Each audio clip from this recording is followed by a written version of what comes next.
ఈ శరీరాలను పెట్టుకొని నువ్వు మంచి పుష్టిగల ఒంగోలు ఎద్దుల్లాంటి జనాభాను సృష్టిస్తావా? 90% మంది అనారోగ్యంతో రోజు దవాఖానల చుట్టూ తిరుగుతుంది. ఇంకో 90% మంది ఈ టైం కాగానే ఇంకో దగ్గర లైన్ కడతా ఉన్నారు. అయితే ఆ మందుల షాపు లేదంటే ఈ మందుల షాపు, ఏదో ఒక మందుల షాపుల దగ్గర అయితే మనం ఉండాల్సినటువంటి.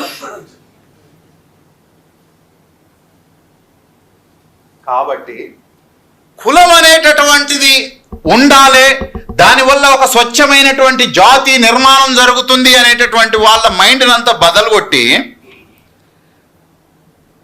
ఆంథ్రోపాలజిస్టులు, సోషియాలజిస్టులు, ఈ మూర్ఖపు నా కొడుకులు, ఈ శాస్త్రాలు ఏమి తెలియనటువంటి వాళ్ళు వాళ్ళకి తిరుగులేని ఆన్సర్ ఇచ్చారు. ఇప్పటి వరకు దీనికి ఆన్సర్ ఇచ్చిన వాడు లేడు ఈ దేశం. యూజినిక్స్ అనేటటువంటిది ఒక పచ్చి అబద్ధం. ఇది జరగదు. ఎవ్వడూ స్వచ్ఛం లేడు, అది గుర్తుపెట్టుకోండి.